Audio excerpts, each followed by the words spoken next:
ఈరోజు కంటక వాక్యం. యెహోవా మంచివాడు, ఆయన కృప నిరంతరముండును. సైన్యములకధిపతియగు యెహోవాను స్తుతించుడి అని పలుకువారి స్వరమును మరలా వినబడును. ఇర్మియా గ్రంథము 33 అధ్యాయం 11 వచనం. ప్రియులారా, దేవుడు తన పిల్లలను మిక్కిలిగా ప్రేమిస్తున్నాడు.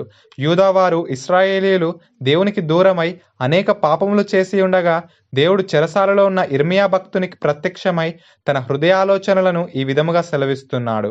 చెరలో నుండిన యూదావారిని, ఇశ్రాయేలు వారిని నేను తప్పించుచున్నాను. మొదట నుండినట్లు వారిని స్థాపించుచున్నాను. వారు నాకు విరోధముగా చేసిన పాపదోషము నిలవకుండా వారిని పవిత్రపరుతును.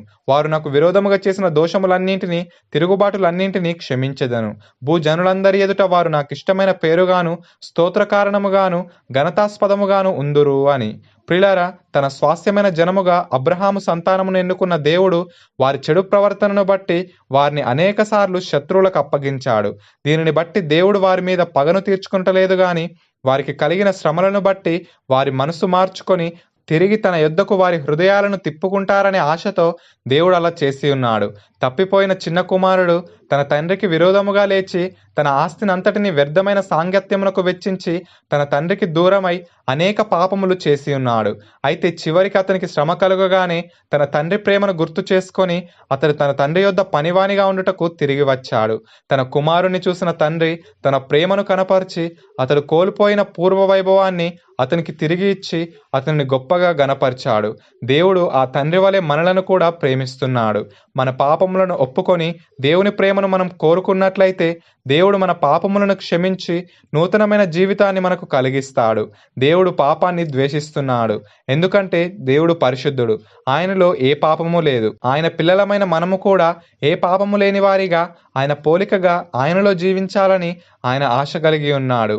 ప్రియులారా, మనం ఎటువంటి స్థితిలో ఉన్నను ఆయన మనలను ప్రేమిస్తున్నాడన్న సంగతిని గ్రహించి ఆయనకి ఇంకా దగ్గర అవుటకు ప్రయత్నిద్దాం.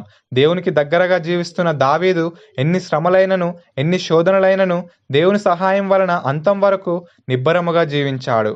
పౌలు భక్తుడు కూడా దేవుని కృపను బట్టి తనకున్న బలహీనతలయందు అధిక బలమును పొందుకున్నాడు.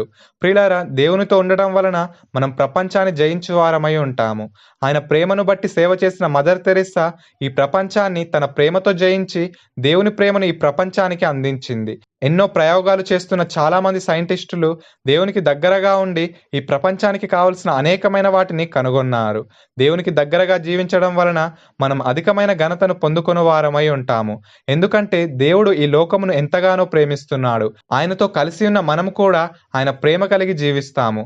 భక్తుడు ఈ విధముగా అంటున్నాడు: ప్రవచించు కృపావరము కలిగి మర్మములన్నీయు జ్ఞానమంతయు ఎరిగిన వాడనైనను, కొండలను పెకలింపగల పరిపూర్ణ విశ్వాసం గలవాడనైనను, ప్రేమ లేని వాడనైతే నేను వ్యర్థుడను. బీదల పోషణ కొరకు నా ఆస్తంతయు ఇచ్చినను, కాల్చబడుటకు నా శరీరమును అప్పగించినను, ప్రేమ లేని వాడనైతే నాకు ప్రయోజనమేమీ లేదు. ప్రేమ దీర్ఘకాలం సహించును, ప్రేమ దయ చూపించును, ప్రేమ మత్సరపడదు, ప్రేమ డంబముగా ప్రవర్తింపదు, అది ఉప్పొంగదు, అమర్యాదగా నడువదు, స్వప్రయోజనమును విచారించుకొనదు, త్వరగా కోపపడదు, అపకారమును మనసులో ఉంచుకొనదు, దుర్నీతి విషయమై సంతోషపడక సత్యమునందు సంతోషించును, అన్నిటినీ తాలుకొనును, అన్నిటినీ నమ్మును, అన్నిటినీ నిరీక్షించును, అన్నిటినీ ఓర్చును. ప్రేమ శాశ్వత కాలముండును. ప్రవచనములైనను నిరర్థకములగును, భాషలైనను నిలిచిపోవును, జ్ఞానమైనను నిరర్థకమగును అని. ప్రియులారా, మనమందరము దేవుని ప్రేమలో నిలిచి ఉండి ఆ ప్రేమను ప్రపంచానికి చూపించువారమై ఉందాం.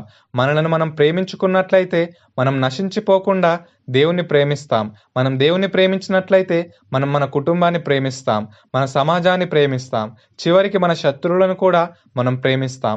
ప్రియులారా, మనం శత్రువులకు సైతం దేవుని ప్రేమను చూపించు గొప్ప భాగ్యం మనకు మాత్రమే దొరికింది. కనుక మన ప్రవర్తన ద్వారా మనం అందరి మనసును గెలుచువారమై ఉందాం. ఈ వాక్యము దేవుని ప్రేమలో నిలిచి ఉండి ఆ ప్రేమను ప్రపంచానికి చూపించే వారి వలె మనం ఉండాలని మనకు తెలియజేస్తుంది. కనుక ఈ రోజంతా ఈ వాక్యాన్ని ధ్యానిస్తూ దేవుని పోలికగా మారుదాం. దేవుని ఆత్మ మనకు తోడై ఉండి దేవుని వలె మనలను కూడా ప్రేమమయులుగా మార్చునుగాక. ఆమేన్.